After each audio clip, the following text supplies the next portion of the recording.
بغداد شریف کې او بابا لګیا د روټۍ خرڅي. یو نوجوان ورته راغی، ورته وی بابا جی روټۍ د په سر اړ باندې لګولي. بابا جی ورته وی ګرمه روټۍ په 1 روپۍ باندې او سړه روټۍ په 2 روپۍ باندې. نوجوان حیران شو، ورته وی بابا خطا شوی. بابا ورته وی نه خطا شوی نه بچي، ګرمه روټۍ په 1 روپۍ، سړه روټۍ په 2 روپۍ. نوجوان حیران دی، ورته وی بابا ته خو د بازار نه الټا روانه، بازار کې ګرمه روټۍ په 2 روپۍ باندې دا، سړه روټۍ په 1 روپۍ باندې دا، او ته ګرمه روټۍ په 1 روپۍ باندې او سړه روټۍ په 2 روپۍ باندې ورکې دا والی.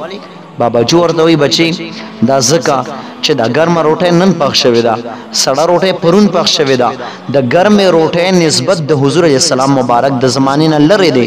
کم خلک چې د محبوب علیه السلام د زمانې نه لرې دي د هغې قدر او قیمت کم دی. کم خلک چې د محبوب علیه السلام مبارک زمانې ته نږدې دي د هغې د حضور علیه السلام مبارک د زمانې سره نسبت نږدې دی، چونکې قیمت یې سیوا دی. دغې حساب چې روټۍ نن کومه پخ شوې ده د هغې قیمت کم لګومه. کومه روټۍ چې پرون پخ شوې د هغې نسبت د حضور علیه السلام مبارک زمانې سره دی او نږدې د هغه زمانې ته، ځکه د هغې قیمت زیات لګو. اولیاء دا یو جوور نظر لري. کم صحابه چې د محبوب علیه السلام مبارک د دور دي د هغې قدر او قیمت د الله تعالی په نسبت باندې ډېر اعلی او اعظم دی. او کم خلک چې بیا هغې ته نږدې دي ثم لمسل فلمسل، بیا چې څومره نږدې په نږدې دي د هغې قدر او قیمت هغه نه سیوا دی.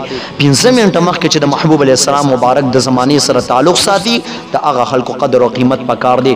او علماو اسم د مشرانو د عظمت مبارک لیکلي چې د ستانه 15 منټه یو کس مشر دی د هغه قدر وکړه، عظمت خیال وساته، د هغه عزت وکړه، صرف په دې بنا باندې چې هغه د ستانه مشر دی او د هغه زندگی د محبوب علیه السلام مبارک زمانې ته نږدې ده.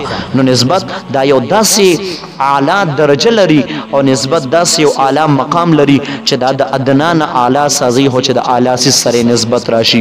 ورونو د مشرانو عظمت پکار دی، د مشرانو عزت پکار دی، او د کومو څیزونو نسبت چې د اسلام او د ایمان طرف ته کیږي، د کومو څیزونو نسبت چې د حضور نبی کریم صلی الله علیه وسلم مبارک طرف ته کیږي د هغې قدر او قیمت وکړئ، د هغې د عزت خیال وساتئ او د هغې د مقام او د مرتبې خیال وساتئ. الله تعالی به تاسو په دنیا او آخرت کې ځلنده ستوري وځلئ. الله تعالی دې مونږ او تاسو له د حضور علیه السلام مبارک د نسبت عزت را نصیب کړي او د هغې د قدر او د عظمت د خیال ساتلو توفیق دې را نصیب شي. وما علینا الا البلاغ.